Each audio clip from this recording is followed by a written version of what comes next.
Sure. Okay. All right. Hello, good afternoon everyone. Good afternoon. Good afternoon. This meeting won't take too long, so thank you for being here on time. I would like to open a discussion about the different type of resistance which the company has to deal with in every particular day. You mean resistance to change? Yeah. I suppose. So, anyone wants to start? Yeah. You learn? I'll start. Yeah, I'm going to talk about how an individual will be resistant to change, especially when an organisation just suddenly decides that they want to change something. Yeah. That say a company's been a set way for 20 years. I think an individual who's been there for that length of time is going to be really reluctant to change because they're going to be used to a certain way of working and how things used to be done. And the company has to overcome this, and this is part of leadership. A good leader will see this and try and convince the individual or the group of people that are disgruntled with this work to a new way of thinking, and to show that if the change isn't implemented, then it could potentially harm them and even the company as a whole could go bankrupt. And if it doesn't respond to the change, it could be. Yeah. I think that because of that, the change should be, first of all, sustainable. Yeah. To support all the change and, as you have said, not to take the company to bankrupt. So because of that, there are some features of the change that should be strong and with decision. Everything has to be controlled and know how it is going to affect all the organization. Yeah. These have to be communicated to the employees through tangible messages like emails or something like that, to make sure they are going to get the information. And this change to be sustainable has to change all. You have to check how it affects all the functions within the company, like the financial function, marketing function, and all the departments. And you also have to be sure about the new focus of the company, and to know where do we have to guide it. Well, sorry, please. I agree with you, and I think that to do a rapid rate of change is necessary. A new government regulation, new products, increased competition, technological development, to at least to moderate change on a regular basis. Yeah. Well, I would talk about as we are talking about resistance to change, I would talk about, as John and Leonardo has said, parochial self-interest. Why people, some people resist change because they think that they will lose something. For example, if as a leader, if I'm saying something to an employee, and he thinks that somehow it's going to reflect on his role, or he might lose his job or something. That's why people sometimes resist change. And well, sometimes they are misunderstood and lack of interest. Like, for example, they don't trust the person who is saying to change. For example, sometimes they don't understand the situation properly. The situation and why that's taking place. Yeah, exactly. And they don't have trust on people who are involved in the change. So basically, yeah, I agree with you. There are methods. There are various methods to deal with the resistance to change. For example, provide them full, education. What can you say? Communicate with them. Communicate well. Yeah. And why exactly? Yeah. And provide them training if they like something, skills or something. Provide training and everything. Yeah.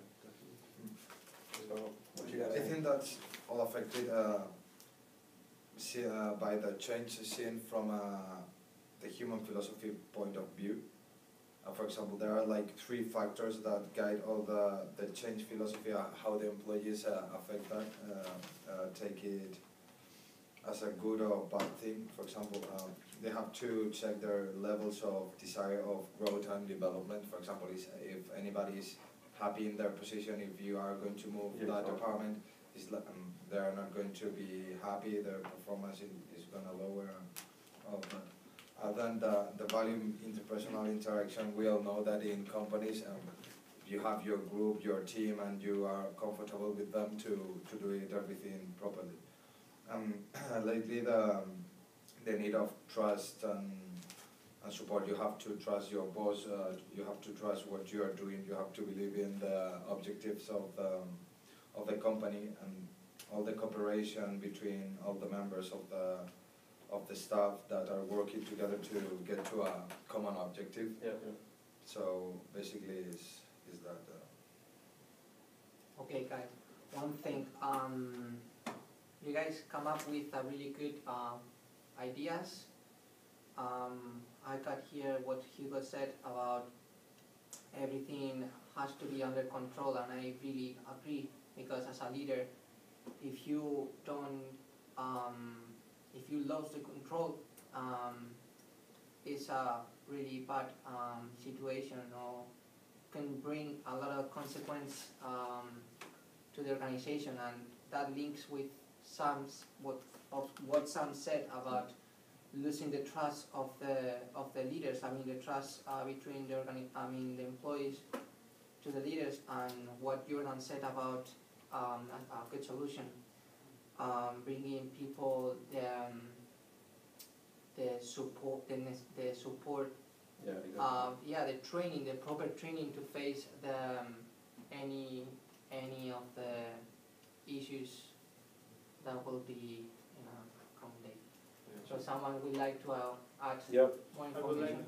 like to add that according to the authors, there are so nature of change.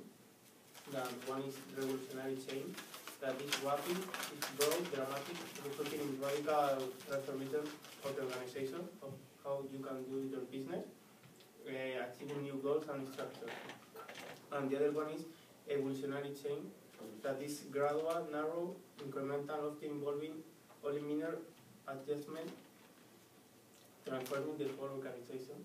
And for example, the associate that there are some factors that contribute to the change in years when the change starts to do it. That is organization goals, economic and political force, and social, medical, communication force. As they produce the new change. Well, as I was talking about, methods which to deal with resistance, I would say like negotiation is also like we can say a very good method. If you can negotiate, and you can, if you, for example, if you're saying something to your employee to change, and they have got some other idea, you should negotiate with them. Like if they bring up some good factors, which to make it like flexible. Flexible. Yeah. So you should listen to them as well, as we have talked in all meetings. I think on one of the YouTube videos that was on Blackboard, Yeah.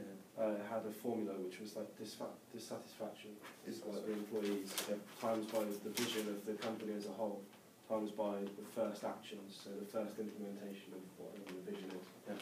And that has to be greater than the resistance of the whole, employees of that individual company. And I think like if you break that down, that sort of really highlights the importance of the dissatisfaction and the vision to the vision has to override that really, and especially the leadership and the management in the first actions and the implementation of this vision. That's key in overcoming the resistance to change. So you both guys agree definitely, because with communication, as what Sam said, and transmitting the vision of the company is already solved the issues. Exactly. If you can do that, then you can overcome the resistance of all employees.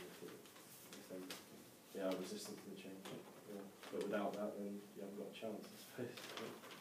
So basically, there are many factors we have talked about. Like, so for example, as I'm talking to India, I would say like people who come from India here, well, they're not good at change. Like they do resistance because the first thing they can't speak well. They have not good command on English. That's the problem. They resist change. So it probably says that as the authors have said, they miss a lack of trust or something. Yeah. Even if they try, if they feel that someone's gonna say something to them and they will be wrong or something. Yeah. So motivation here comes. Yeah. So how will you motivate them and So you're saying like trust and motivation, Trust, like, exactly. linked together. Yeah. If you trust someone, then you're going to find it easy to be motivated. So, Yeah. So, what before we conclude?